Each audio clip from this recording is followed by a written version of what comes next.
Hello everyone, welcome to mind boosting classes. आज English speaking course जो हमारा चल रहा है चैनल पर, आप सभी को पता ही है, उसका आज 58वां दिन है, 58th डे है। इससे पहले जितने भी डेज हो रखे हैं, जैसे कि डे 1 से लेकर के डे 57 तक ऑलरेडी हम कंप्लीट कर चुके हैं, और आज हमारा 58वां दिन है, 58th डे है। आज हम इसको शुरू करने वाले हैं और आज हम अलग कुछ सेंटेंसेस जानने वाले हैं, सीखने वाले हैं।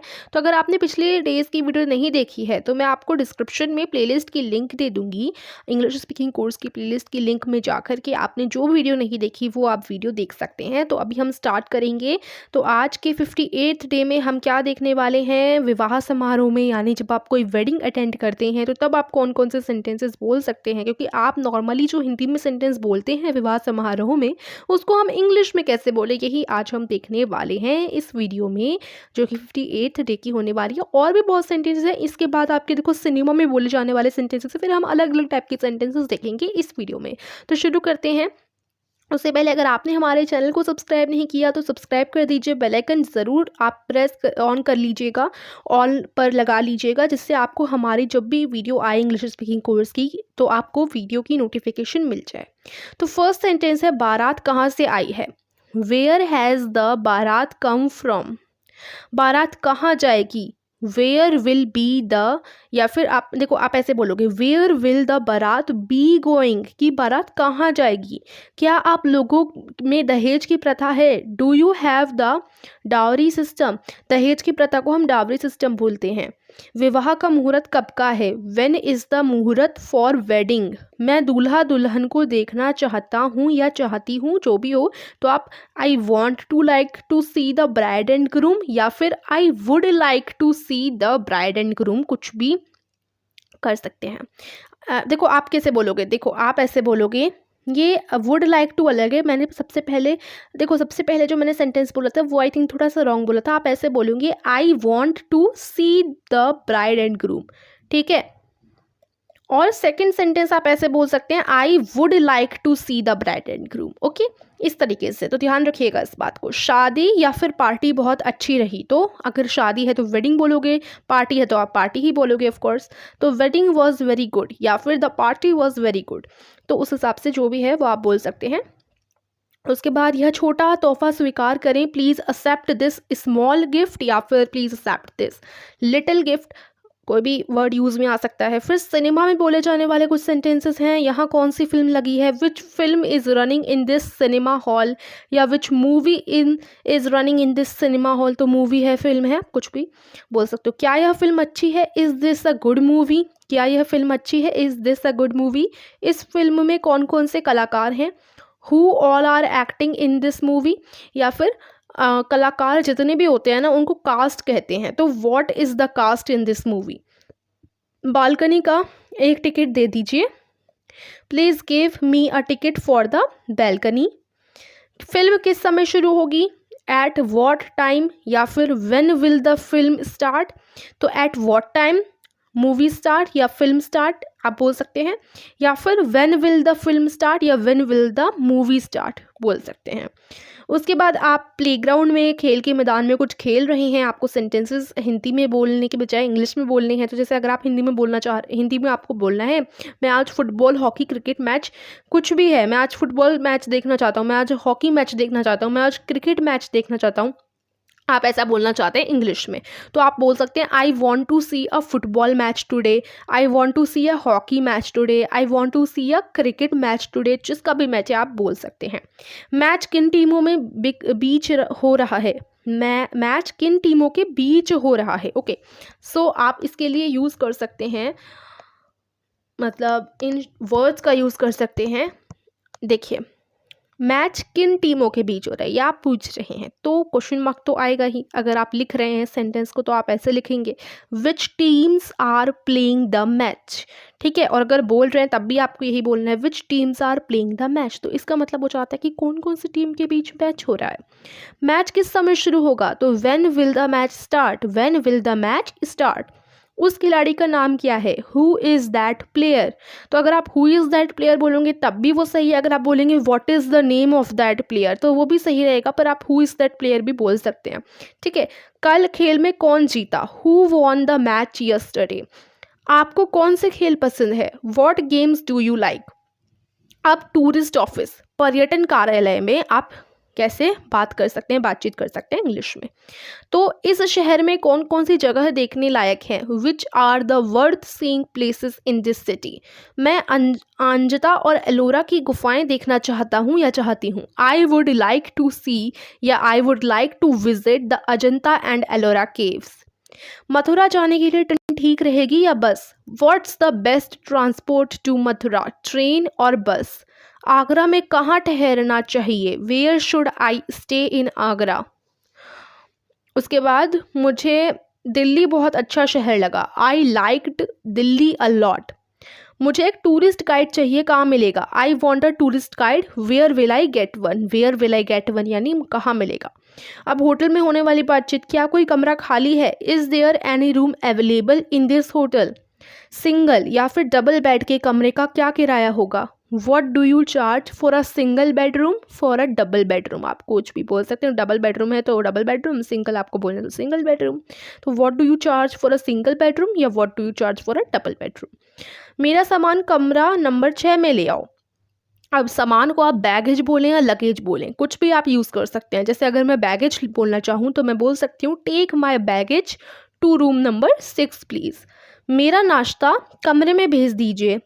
अब नाश्ता या खाना आप कुछ भी प्रयोग में ला सकते हैं। आप देखो, अगर नाश्ता है सुबह का तो आप ब्रेकफास्ट बोलते हैं इंग्लिश में। अगर दिन का भोजन है तो आप लंच बोलते हैं। अगर रात का खाना है तो आप डिनर बोलते हैं।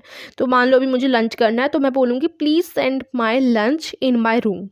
मैं 1 घंटे के लिए बाहर जा रहा हूँ या जा रही हूँ। I am going out for an hour. ठीक है, मेरा कोई पत्र या फ़ोन तो नहीं आया। Was there a call for me या फिर is there any letter for me?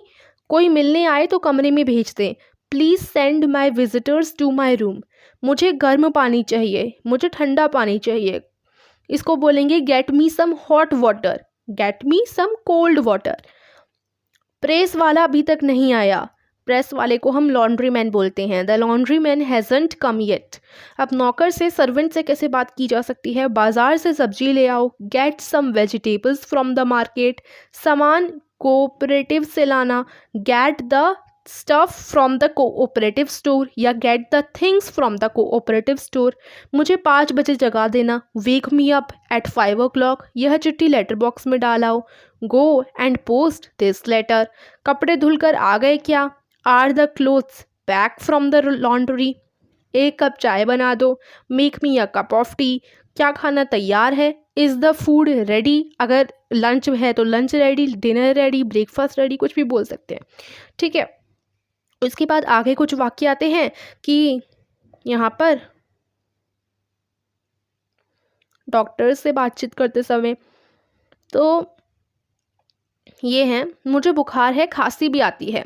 I have some temperature या I have fever and also cough. खांसी को कहते हैं cough. I have and also cough. यह दवा दिन में कितनी बार लेनी है? How many times a day should I take this medicine? खाने में क्या क्या ले सकती हूँ या ले सकता हूँ? What all can I eat? आपको हर महीने अपने वज़न का रिकॉर्ड रखना चाहिए। You should keep a monthly record of your weight. आपका ब्लड प्रेशर नॉर्मल है। Your blood pressure is normal. नमक और चीनी कम खाएं। Cut down on sugar and salt. ठीक है, हरी सब्जी आपको अधिक लेनी चाहिए। You should eat lots of green vegetables. X-ray के लिए किधर जाना होगा? वेयर शुड या फिर where does one go for x-ray? या फिर आप बोल सकते हैं where is the x-ray department? यहाँ पेशेंट से पैसे नहीं लिया जाते। तो फ्री है ये डिस्पेंसरी, तो आप बोल सकते हो this is a free dispensary. या फिर medical care is free here. और फिर आप ये भी बोल सकते हैं इन दिस हॉस्पिटल। देखो, आप इस वाक्य को, यहाँ पर ये वाक्य है कि यहाँ पेशेंट से पैसे नहीं लिए जाते, ये बोला गया है ना इस वाक्य में। ठीक है, तो इस वाक्य का ये अर्थ है कि जहाँ भी जो पेशेंट है उससे पैसे नहीं लिए जा रहे, मतलब वो चीज़ फ्री है, वहाँ जो जगह है वो फ्री है। तो आप बोल सकते हो this is a free dispensary. आप बोल सकते हो medical care is free here. या आप बोल सकते हो medical care is free in this hospital. या आप बोल सकते हो there is no consultation free. Fee, there is no consultation fee. Consultation fee मतलब अगर आप कंसल्ट करने जा रहे हो डॉक्टर से तो उसकी कंसल्टेशन फ़ी कोई है नहीं, या फिर आप बोल सकते हो we don't charge the patients anything, हम पेशेंट से कुछ नहीं लेते। ओके, अब जनरल टॉपिक सामान्य प्रसंग पर कुछ वाक्य यहाँ आपके सामने दिए गए हैं। उसके काम से मैं खुश नहीं था, his work was quite disappointing. उससे पीछे छुड़ाकर मैं प्रसन्न होऊंगा, I will be glad to get rid of him. तुम्हारा कोट मेरी कोट जैसा नहीं, your coat is not like mine. तुम गलतियाँ ठीक नहीं कर सकते। इसको हम बोलेंगे you cannot correct the mistakes. इसी ने मैच जीता, he is the one who won the match. दो लड़कियों में से कौन सी लंबी है, who is taller of the two girls. ज़्यादातर लोग इस बात को मानते हैं, most of the people would agree with it. मैंने उससे पूछा कि वह मार्केट जा रही थी या नहीं। I asked her whether she was going market और not, whether she was going to the market और नॉट। ठीक है, यदि वह आएगी तो क्या तुम उससे बोलोगे, will you speak to her if she comes. बेचारा गोली से मारा गया, द अनफॉर्चुनेट या फिर poor man was shot dead. उसकी शक्ल उसकी माँ से मिलती है, ही रिसेंबल्स हिज मदर। चांदी एक मूल्यवान धातु है, silver is a precious metal. मुझे 842 रुपये मिले, आई रिसीव्ड 842 रुपीज़ या आई गॉट 842 रुपीज़। यह रविवार को चर्च जाता है, वह रविवार को चर्च जाती है, तो ये सेंटेंस है, इसको आप बोलेंगे she goes to church on Sunday. मैं सुबह टहलता हूँ, I go for a walk in the morning. मैंने यह किताब 3 रुपये में खरीदी, I bought this book for 3 rupees. वे अंग्रेजी के अलावा जर्मन पढ़ेंगे, they will study German besides English. मैंने पक्का इरादा किया है कि मैं जाऊँगा, I am determined to go. मैंने पक्का इरादा किया है कि वह जाएगा, I have made up my mind to send him. ठीक है, उसके बाद आगे कुछ और सेंटेंसेस हम लोग देख लेते हैं। हमने तस्वीर दीवार पर टांग दी, we hung the picture on the wall. खूनी पकड़ा गया और फांसी पर चढ़ा दिया गया, the murderer was caught and hanged. क्या आप मुझे अपना पेन थोड़ी देर के लिए देंगे, will you please lend me your pen for a while. क्या मैं आपसे पेन उधार ले सकता हूँ, can I borrow a pen from you. Meeting जल्दी शुरू होगी, the meeting will start early. मैं मीटिंग में भाग लूँगा, I will attend the meeting. मैं रात जल्दी लेट गया था पर मुझे नींद नहीं आई, I went to bed early last night but couldn't sleep. तुम कब सोते हो, when do you go to bed. क्या वह अपना पैसा बैंक में रखती है, does she keep her money in the bank. यहाँ गर्मी में भी बहुत गर्मी पड़ती है, it is very hot here in the summer. यहाँ इस समय इतनी गर्मी है कि हॉकी का खेल नहीं खेला जा सकता, it is too hot here to play hockey. Madras Calcutta से ज़्यादा दूर है, Madras is farther than Calcutta. हम और ज़्यादा सूचना प्राप्त करेंगे, we'll collect more information, we'll get more information, we'll gather more information, किसी भी वर्ड का आप यूज़ कर सकते हैं। तुम घर मुझसे देरी से आए, you come home later than I, you came home later than I. Delhi और मुंबई दोनों बड़े शहर हैं, दूसरे समुद्र के किनारे बसा है। Delhi and Mumbai both are big cities, the latter is situated by the sea. इस पंसारी के बहुत से कस्टमर हैं, this grocer has many good business, sorry this grocer has good business. मैंने थोड़ा नीचे वाला सेंटेंस पढ़ लिया था। देखो अभी बहुत से कस्टमर हैं तो आप कह सकते हैं बहुत कस्टमर आते हैं तो अच्छा धंधा होता है, अच्छा बिजनेस होता है, तो ग्रोसर हैज़ गुड बिजनेस ऐसे आप बोल सकते हैं। इस वकील के बहुत से क्लाइंट हैं, this lawyer has many clients, this lawyer has many clients. मेरी माँ ने मुझे अच्छी सलाह दी, the mother gave me a good piece of advice. यह कीबोर्ड ठीक से काम नहीं कर रहा है, this keyboard is not functioning well. Rukhsana के बाल लंबे हैं, रुखसाना हैज़ लॉन्ग हेयर। मेरे पास फल काफ़ी नहीं है, I don't have enough fruit. क्या तुम 2 दर्जन केले खरीदना चाहते हो, do you want to buy 2 dozen bananas. इस फ्लॉपी में वायरस है, this floppy is virus effected. यहाँ एक भेड़ है और वहाँ एक हिरन, here is a sheep and there is a deer. गडरिये के पास 20 भेड़ें और 2 हिरन हैं, the shepherd has 20 sheep and 2 deer. उसका वेतन कम है, हर वेजेस आर लो। सुमन और रीता यहाँ आ रही हैं, Suman and Rita are coming here. विद्यार्थी कम हो रहे हैं, the number of students is decreasing. बहुत से स्टूडेंट्स आज आए नहीं हैं, many students are absent today. ठीक है, आए नहीं हैं यानी एब्सेंट हैं। उसके बाद कल रात हम हम रात को खाने में मछली या फिर चिकन खाएंगे। We will eat fish at dinner tomorrow, या फिर we will eat chicken at dinner tomorrow. मैंने इस किताब को 1.5 घंटे में पढ़ा। This book took me 1.5 hours, या फिर I read this book in 1.5 hours। ज़रा हाथ लगाना, लेंड मी अ हैंड। वह हमेशा अपनी बात पर कायम रहेगा। He will always honour his word. तुम मेरी जासूसी कर रहे हो। Are you spying on me, तुमने तो कमाल कर दिया। यू हैव डन वंडर्स, या फिर यू हैव डन मार्वल्स।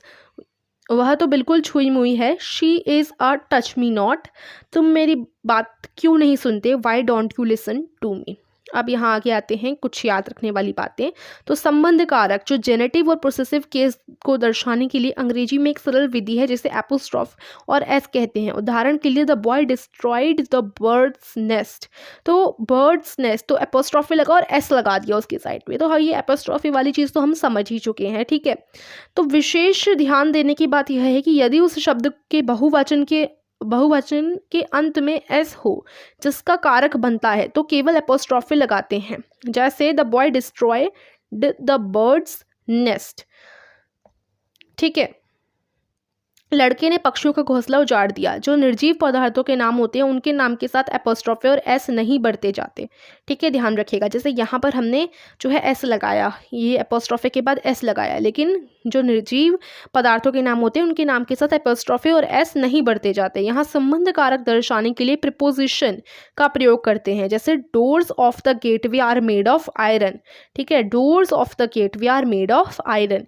फाटक के किवाड़ लोहे के बने हुए हैं। फिर भी इस नियम के कुछ अपवाद हैं, जैसे a week sleeve, a month's pay, तो यहाँ पर तो एपोस्ट्रॉफी नहीं लगाता, लेकिन अ वीक का अर्थ होता है हफ्ता, ये भी तो निर्जीव है, लेकिन इधर तो एपोस्ट्रॉफी के साथ एस लग रहा है। ऐसा क्यों? तो ये कुछ नियम के अपवाद भी हैं जिससे इन चीज़ों के साथ एपोस्ट्रॉफी और एस लगाया जाता है। जैसे week sleeve, month's pay, day's journey.